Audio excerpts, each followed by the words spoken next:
Tension তোর? হাসালি, তোকে জরুরি ভিত্তিতে পাবনায় পাঠানো উচিত। তুই পাগল হয়ে যাচ্ছিস। ওকে পাঠানোর ব্যবস্থা কর, ব্যবস্থা হলে আমাকে জানাস। বাই, পাশে যাচ্ছি, টাটা। ছেলে নির্বাক দাঁড়িয়ে রইল। কি হতে চলেছে সেটা ভেবেই ওর চিন্তায় মাথা চক্কর দিচ্ছে।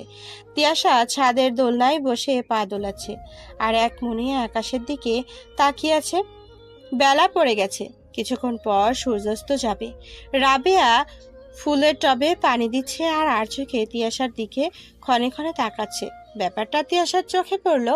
এই রাবেয়া, তোর ব্যাপারটা কি? বারবার এভাবে তাকাচ্ছিস কেন? না, আসলে আপু মনে হচ্ছে আপনার মন খারাপ, তাই জিজ্ঞাসা করতে চাইছিলাম কি হয়েছে আপনার। হ্যাঁ, আমার মন খারাপ, প্রচণ্ড মন খারাপ। ফেসবুক বলছে আমার ক্লাসের অধিকাংশ মানুষ ভ্যাকেশনে বিভিন্ন স্থানে ঘুরতে গেছে, কত মজা করছে, ফেসবুকে পিক দিচ্ছে, আর আমি বাসায় বেকার বসে আছি আর ফেসবুকে এদের মজা করতে দেখে জ্বলছি।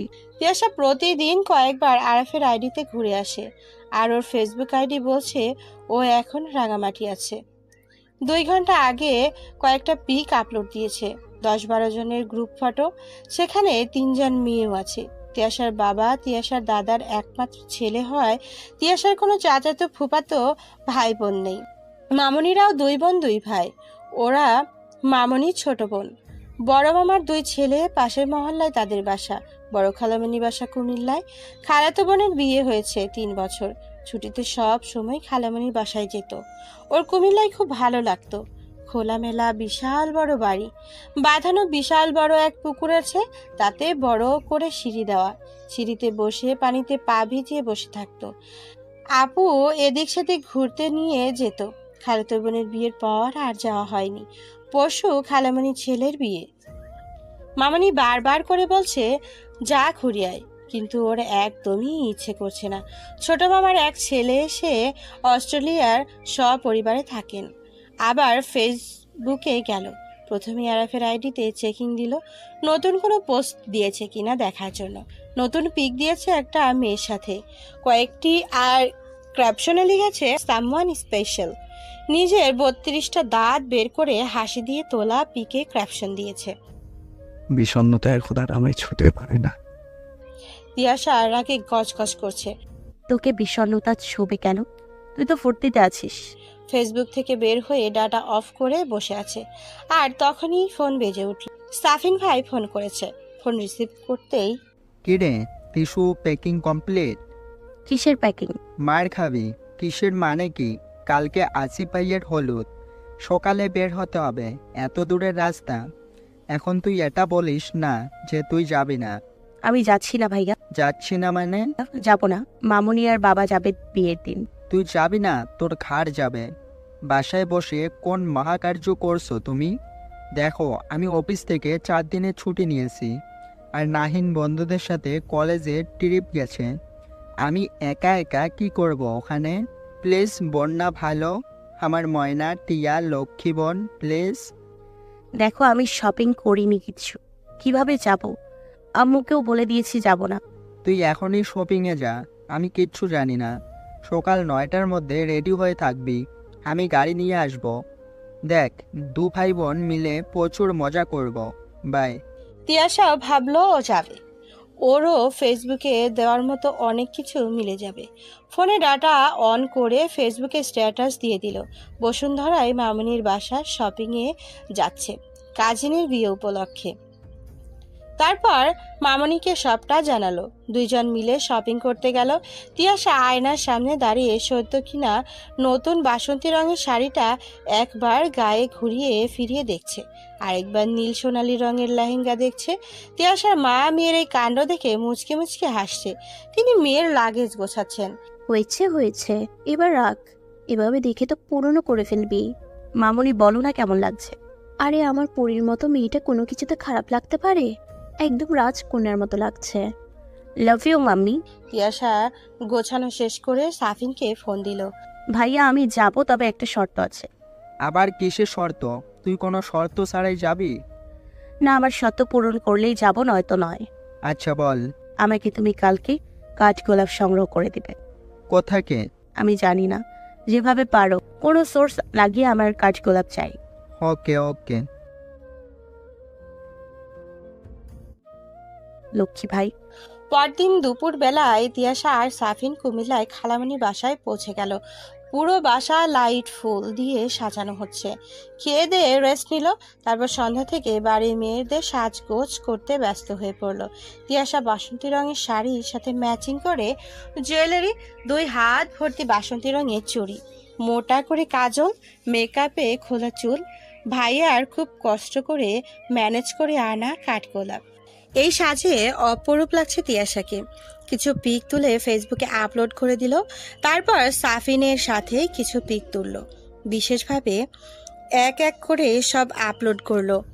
আরাফ তিয়াশার প্রথম আপলোড করা পিকটা দেখছে। ও যেন চোখ ফেরাতেই পারছে না, একদম আস্ত একটা পুতুল। তারপর হালকা করে ছবির উপর চুমু খেলো। তারপর অস্পষ্টভাবে বলছে, এই পুতুলটা শুধুই আমার। পরবর্তী পিকগুলো দেখে ওর রক্ত গরম হয়ে গেল। একটা ছেলের সাথে ক্লোজ হয়ে বসে দাঁড়িয়ে আছে। এই ছেলেটা তিয়াশার কে হতে পারে এই ভেবে অস্থির হয়ে পড়েছে। আজ আসিফ ভাইয়ের বরযাত্রীতে তিয়াশা ও সাফিন ও যাচ্ছে। তিয়াশা নীল গোল্ডেনের মিশ্রণে গর্জিয়াস লেহেঙ্গা পরেছে, ভারী গহনা, ভারী মেকআপ করছে। নিজেকে আজ ওর বউ বউ মনে হচ্ছে। নিজেকে নিজেই বারবার নজর দিচ্ছে। আয়নার কাছ থেকে সরতে ইচ্ছে করছে না। কয়টি ফটো ক্লিক করে ফেসবুকে আবারও আপলোড দিল। সাফিন হুট করে কোথা থেকে উধাও হয়ে গেল। তিয়াশা কোণের বাড়ির কিছুই চিনে না, তাই একা একা বসে আছে। হঠাৎ মনে হলো ও আরাফকে দেখলো, কিন্তু কোথাও খুঁজে পেল না। ও ভুল দেখেছে না সত্যি আরাফকে দেখেছে সেটা বোঝার জন্য উঠে এদিক সেদিক গিয়ে খুঁজে দেখলো, কিন্তু কোথাও আরাফ নেই। তাই ভাবলো আরাফ আরাফ করে ও পাগল হয়ে যাচ্ছে, তাই সব জায়গায় আরাফকে দেখছে। তাই চুপচাপ বসে রইল। একটা ছেলে তিয়াশার দিকে কিভাবে যেন বারবার তাকাচ্ছিল। তিয়াশার খুব অস্বস্তি লাগছে, তাই উঠে অন্য জায়গায় গিয়ে বসলো। সেখানেও ছেলেটি চলে এসেছে, আর কি যেন আস্তে আস্তে বলছে আর হাসছে।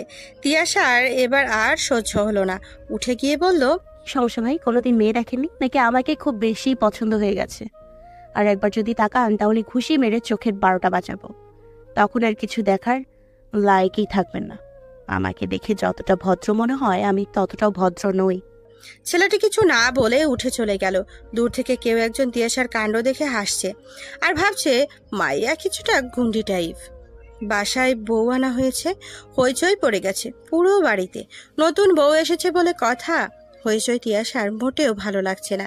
তিয়াশা চেঞ্জ করে ফ্রেশ হয়ে ছাদে গিয়ে দাঁড়ালো। ছাদ কিছুটা নীরব, তবে ঠান্ডা বাতাস বইছে। তিয়াশা ছাদে উঠে রেলিংয়ের পাশে গিয়ে ঘুরতেই ছাদের অপর পাশে একটা ছায়া দেখতে পেল। তিয়াশা আটকে উঠল, কাঁপা কাঁপা গলায় বলে উঠল, কে ওখানে? তিয়াশার কাছে গিয়ে দেখলো একটা ছেলে দাঁড়িয়ে আছে পিছনে ঘুরে। তিয়াশার কথা শুনে পিছু ঘুরতে তিয়াশা 10,000 ভোল্টের শক খেলো আর অস্ফুট স্বরে বলল, আরাফ? তিয়াশা আস্তে আস্তে বলছে, তিয়াশা, তোর জন্য পাবনা ফরজ হয়ে গেছে। আজকাল তুই সব জায়গায় আরাফকে দেখছিস। আরাফ তিয়াশার কণ্ঠ শুনে অবাক হয়ে ফোনের লাইট অন করে তিয়াশার মুখের দিকে তাক করলো। তিয়াশা ভালোভাবে তাকিয়ে দেখলো স্বপ্ন নয়, এ তো বাস্তবতা। তুমি সত্যি এখানে নাকি? আমি এতটাও ভাগ্যবান নই যে তুমি আমায় স্বপ্নে দেখবে। তুমি এখানে কি করছো? বন্ধুর বোনের বিয়েতে এসেছিলাম, আর ওর সাথে ওর বোনের শ্বশুরবাড়ি এসে ফেসে গেছি। তার মানে আমি ও বাড়িতে তোমাকেই দেখেছি, এটা ভুল ছিল না? বললামই তো, আমি এতটাও ভাগ্যবান না যে মিস তিয়াশা আমায় স্বপ্ন কিংবা কল্পনায় দেখবে। আরাফ কাঁপা কাঁপা কণ্ঠে কথাগুলো বলছে, ঠান্ডায় কাঁপছে। তুমি কাঁপছো কেন? অদ্ভুত, ঠান্ডায় কাঁপছি, মানুষ তো গরমে কাঁপে না। জ্যাকেট পরে আছো তো, তাই অন্যের কষ্ট চোখে পড়ে না। কিছু কিছু মানুষ এমনই হয়, অন্যের কষ্ট তাদের চোখে পড়ে না। বেশ হয়েছে, বেশি পার্ট নিলে এমনই হয়। মানে বেশি পার্ট নিলে জ্যাকেট কিংবা সোয়েটার পরনি, তার ফল। শুনো, আমি না জানতাম না যে এখানে এসে আমি ফেসে যাব, তাহলে জ্যাকেট নিয়ে আসতাম। তার চেয়ে বড় কথা, জানলে আসতামই না। পড়েছি পাগলের পাল্লায়। কথাটা বলেই আরাফ রেলিংয়ের দিকে ঝুঁকে দাঁড়ালো। আরাফ তিয়াশার জন্যই এখানে এসেছে, কিন্তু থেকে যেতে হবে এটা জানতো না। কথা ছিল ওর বন্ধু ওর বোনকে রেখে কিছুদিন পর চলে যাবে, তাই এসেছিল। কিন্তু এখন নাকি এখানেই থাকতে হবে। আরাফ পিছু তাকিয়ে দেখে তিয়াশা কোথাও নেই। অদ্ভুত মেয়ে, কিছু না বলেই চলে গেল। এমন স্বার্থপর মেয়েকে কোন কুক্ষণে ভালোবেসেছিলাম আল্লাহই জানে। সেন্স অফ হিউমার বলতে কিচ্ছু নেই। তারপর সিগারেট বের করে জ্বালালো। শরীরটা একটু হলেও গরম হবে। তিয়াশা এক মগ কফি আর এক হাতে একটা চাদর নিয়ে ছাদে ওঠে। সিগারেটের জঘন্য গন্ধ পেল। তাকিয়ে দেখলো আর কেউ নয়, আরাফ সিগারেট খাচ্ছে। নাক ধরে আরাফের কাছে গিয়ে এক টান দিয়ে সিগারেট নিয়ে ফেলে দিল। কি হচ্ছে এসব? সিগারেট খাচ্ছ? এই জন্যই বুঝি ছাদে এসছো? সেই কৈফিয়ত তোমাকে দিতে হবে? না, আমায় কেন দিবে? Your life your choice. Tiyasha কফির মগ আর চাদরটা এগিয়ে দিল। আরাফ অনেকটা বাধ্য হয়ে চাদর নিয়ে গায়ে মুড়ে দিল। কফিটা হাতে নিয়ে বলল, আমার জন্য হঠাৎ এত মায়া? তোমার জন্য সব সময় মায়ার চেয়ে বেশি কিছু ফিল করি। মায়া নয়, মানবতা। এত মানবতা আবার সহ্য হবে তো? কফির মগ মুখের সামনে নিয়ে থেমে গেল। কি ব্যাপার? ভাবছো কফিতে বিষ দিয়েছি? এই বলে তিয়াশা কফির মগ নিয়ে চুমুক দিয়ে খেয়ে বলল, দেখো এখনো বেঁচে আছি, মরিনি। টলমল চোখে ছাদ থেকে চলে গেল। আরাফ তিয়াশাকে বুঝতে পারছে না। মনে হচ্ছে এই সেই তিয়াশা যে কিনা আরাফের খুব কেয়ার করে। আবার পরক্ষণে সেই দিনের কথা মনে পড়ে যায়। মেয়ের বাড়ি থেকে মাত্র 5 জন ছেলে এসেছে। তাদের থাকার জন্য এক রুম দেওয়া হয়েছে। তিয়াশা দেখতে এসেছে ওদের জন্য কেমন ব্যবস্থা করা হয়েছে। বেডে 3 জনের এবং নিচে বেডশিট 2 জনের থাকার ব্যবস্থা এবং 3টি কম্বল রাখা আছে। তিয়াশা কিছুটা নিশ্চিত হলো। তারপর আসিফের এক কাজিন নিয়ে এক জগ পানি এনে রেখে দিল। পানি রেখে বের হতে যাবে তখনই ওরা সবাই রুমে ঢুকলো। তিয়াশা আরাফের দিকে একবার তাকিয়ে বের হয়ে যাচ্ছিল। তখনই তামিম নামের এক ছেলে বলে উঠল, আরে আপনি আমাদের বিয়ান না? হ্যাঁ মানে জি। আরে আপনার মতো একজন বিয়ান থাকতে আমরা এমন বোরিং সময় পার করছি। এসেছেন যখন বসুন না, গল্প করি। আমি যে কাজে এসেছিলাম সে কাজ আমার শেষ, এখন আমি যাই। শুভরাত্রি। আরে বিয়ান, সব ভয় পেলেন নাকি? তিয়াশা ভয় পাওয়ার ভান করে বলল, কেন, আপনি কি তেলাপোকা? যদি তাই হন তবে আমি ভীষণ ভয় পাচ্ছি, কারণ তেলাপোকা খুবই নোংরা আর জঘন্য প্রাণী, আমি খুব ভয় পাই। আরাফ মুখ চেপে চেপে হাসছে। পাশ থেকে আরিফ বলে উঠল, আমার বন্ধু তেলাপোকা হবে কেন? সে তো তামিম ইকবাল। আচ্ছা তাই বুঝি। আমার তামিমকে একদম পছন্দ না, তাই অটোগ্রাফ চাইবো এমনটা আশাও করবে না। আর এখানে তো ক্রিকেট খেলা হচ্ছে না, আর আমিও রাশেদ খান নই যে বল করে আউট করে দিব, তাই এখানে আমার কোনো কাজ নেই। শুভরাত্রি। তিয়াশা বের হয়ে গেল। আরাফ এবার জোরে জোরে হাসছে। অনেক কষ্টে হাসি চেপে রেখেছে। তুই তিয়াশার সাথে ফ্লার্ট করতে চাইছিলি আর মেয়ে খুঁজে পেলি না? তুই চিনিস ওকে? তুহিন বলল, আরাপ চিনবে না তোকে, চিনবে ওকে। এ মেয়ে আরাপকে রিজেক্ট করেছে, তবে এ মেয়ের যে আমাদের ভবিষ্যৎ ভাবি হবে নিশ্চিত থাক। আরাফ আর কিছু না বলে শুয়ে পড়ল। সকালে তিয়াশা 2 জন মহিলাকে ওদের ঘরে নাস্তা দিতে বলল। তিয়াশা ওদের দেখাশোনা করার দায়িত্ব নিয়েছে। তিয়াশা চা ঢেলে সবার হাতে দিচ্ছে। আরাফ বলে উঠল, হঠাৎ এত খাতির যত্ন করছো? ভাবছি এত খাতির যত্ন আমার সইবে তো? যেভাবে বলছো কোনোদিন খাতির যত্ন করেনি। হ্যাঁ অবশ্যই করেছো। শেষবার যে খাতির যত্ন করেছো তা আজও ভুলতে পারিনি, আর না কোনোদিন পারবো। তিয়াশা বুঝতে পারছে আরাফ কি বলতে চাইছে। তারপর নিজেকে কিছুটা সামলে নিয়ে বলল, খাতির যত্ন মানে ধাক্কা খেয়ে উঠে পড়েছো, খুব স্ট্রং ভাবে উঠেছো, কিন্তু এতটাই স্ট্রং ভাবে উঠেছো যে যে তোমাকে ধাক্কা মেরেছে তাকেই ভুলে গেছো। গুড। এনিওয়েজ, আমরা বরপক্ষ কনে পক্ষ থেকে মেহমান এসেছি, তাদের আপ্যায়ন দেখাশোনা করা আমাদের দায়িত্ব। তিয়াশা কথাগুলো বলেই চলে গেল। আরাফ তিয়াশার কথার কিছুই বুঝতে পারলো না। তবে কিছুতে একটা আছেই। ওর কথার মধ্যে অনেক কিছু লুকিয়ে আছে, কিন্তু কি? আর সেটার উত্তর একমাত্র তিয়াশাই দিতে পারবে। আরাফ বরপক্ষের রিসেপশনে বসে আছে, কিন্তু কোথাও তিয়াশাকে দেখতে পাচ্ছে না। তাই আরাফ বাইরে গেল।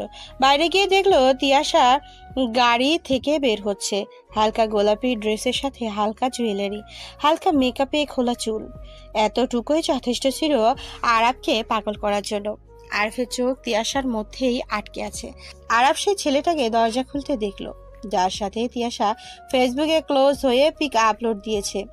ওদের ঢং দেখে আরাফের গা পিত্তি জ্বলে গিয়েছিল।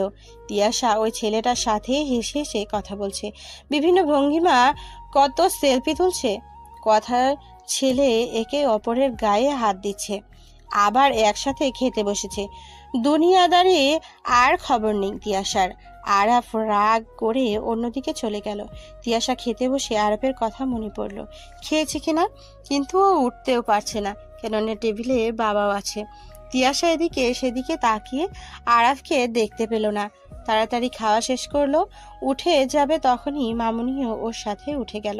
তারপর বলল, তিয়াশা, কিছুক্ষণ পরে ব্যাগ গুছানো শুরু করো, আজকে সন্ধ্যায় আমরা ফিরবো। আজকেই যেতে হবে? হ্যাঁ মা, তোর বাবার নাকি ভালো লাগে না, বাড়ি ফাঁকা ফাঁকা লাগে তোকে ছাড়া। অন্য সময় আবার আসিস, লক্ষ্মী মা আমার। তিয়াশা মন খারাপ করে বলল। আচ্ছা।